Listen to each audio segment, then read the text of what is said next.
Sa mga nakukulangan pa sa kanilang mga handang bilog na prutas sa medianoche mamaya, i-check natin ang presyo ng mga yan sa Divisoria sa Maynila.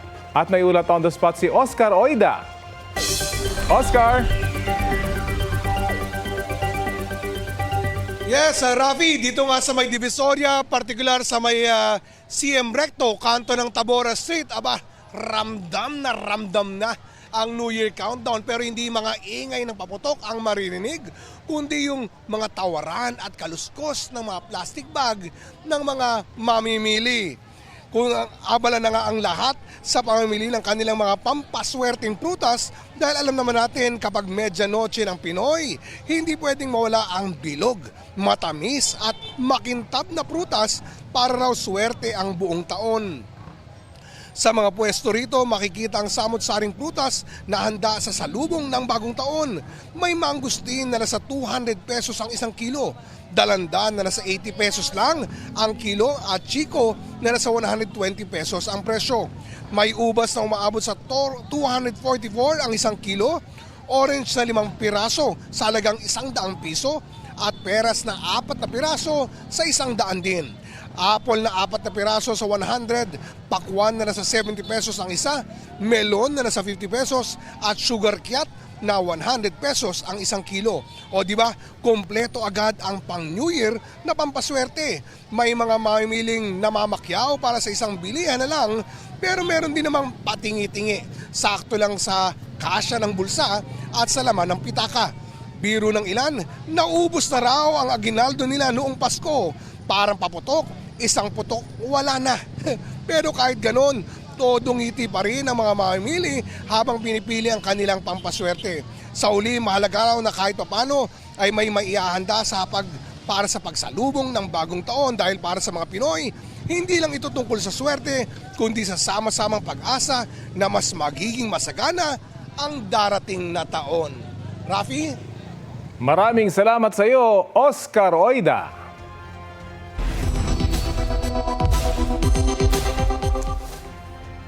Kung may nakita po kayo online na may babaguhin daw tungkol sa mga driver's license, hindi po yan totoo. Batay sa maling post, simula ngayong araw ay may pagbabago sa mga panuntunan kaugnay sa lisensya. Ayon sa Land Transportation Office, hindi yan galing sa kanila. Huwag daw basta-bastang maniniwala sa mga ganitong post kung hindi tiyak na totoo. Huwag na rin daw itong ipakalat. I-verify daw ang impormasyon sa kanilang mga opisyal na social media account. Update tayo sa lagay ng panahon ngayong salubong sa bagong taon. Kausapin natin si Pag-asa Weather Specialist Charmaine Varilla. Magandang umaga at welcome po sa Balitang Hali. Yes, magandang tanghali din po sa ating lahat. Opo, ano pong asahan nating lagay ng panahon sa pagsalubong sa bagong taon? Magiging maulan ba? Yes po, ine-expect po natin na pagpasok nitong bagong taon na bukas ay meron po tayong inaasahan mga katamtaman hanggang sa malalakas mga pag-ulan dito sa may Bicol Region at Mimaropa dahil po yan sa epekto ng shear line at sinalabing bahagi naman ng ating bansa or ibig sabihin sa malaking bahagi ng ating bansa ay magiging generally fair weather. Paghandaan lamang po yung chance ng mga pulo-pulo na mga pagulan, pagkindat at pagkulog at dito naman sa Northern Luzon, paghandaan din po yung chance ng mga pulo-pulong may hinang mga pagulan. May posibilidad po ba ng smog kapag natapos na itong mga putukan? Dahil kuminsan, hindi ba may pressure sa himpapawid, posibleng hindi maalis agad itong mga usok na galing sa mga paputok?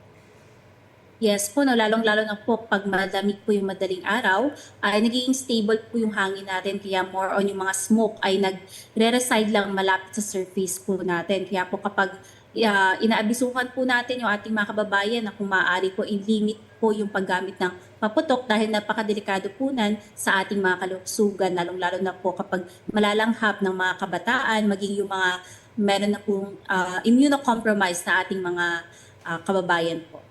Para sa mga sasalubong po sa bagong taon mamaya na nasa labas, mas mararamdaman pa ba natin yung lamig?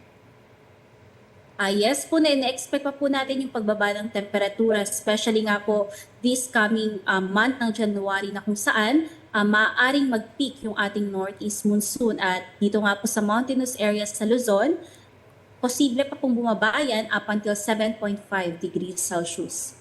Okay, napakalamig. Maraming salamat po sa oras na ibinahagi nyo sa Balitang Hali. Yes po, maraming salamat. Si Pag-asa Weather Specialist Charmaine Barilla.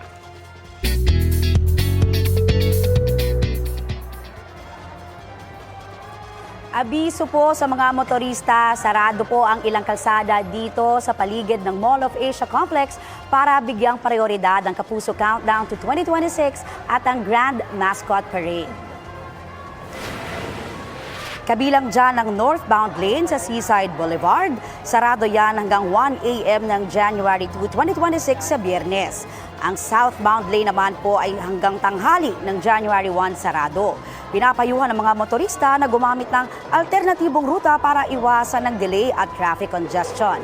Magtatalaga rin ng traffic marshals para mag-facilitate sa daloy ng trapiko.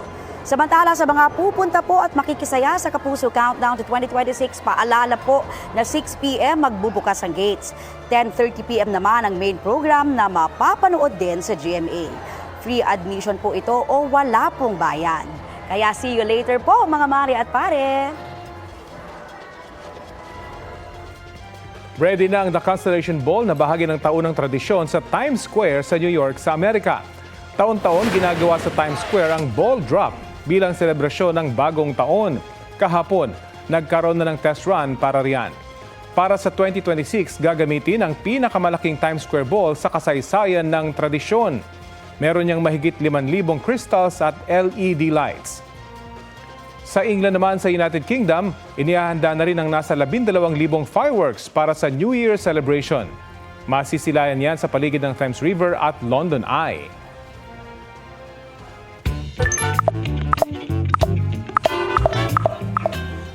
Kung may mga pagsubok at alaala tayong gusto ng iwan sa 2025, meron din tayong ipinagpapasalamat. Ang sabi kaya ng netizens sa mga nagpa-thank you 2025 sa kanila. Si Annalyn Fajardo nagpapasalamat na kinakaya pa niyang suportahan ang kanyang pamilya. Para naman kay Judy Humadyaw, thankful siyang nairaos niya ang mga pagod at stress. Nagpapasalamat naman si Melissa Padilla na kahit wala nang kakaiba raw na nangyari sa kanya ngayong taon, ay dumaan ang kada araw na kasama niya ang kanyang pamilya. Si LJ naman nagpapasalamat sa mga tulong na dumating lalo't sa mga panahong parang wala na raw siyang pag-asa. Mga kapuso, makisala rin sa aming online talakayan sa iba't ibang issue. Kung may nais din kayong maibalita sa inyong lugar, mag-PM na sa Facebook page ng Balitang Hali at U-Scoop.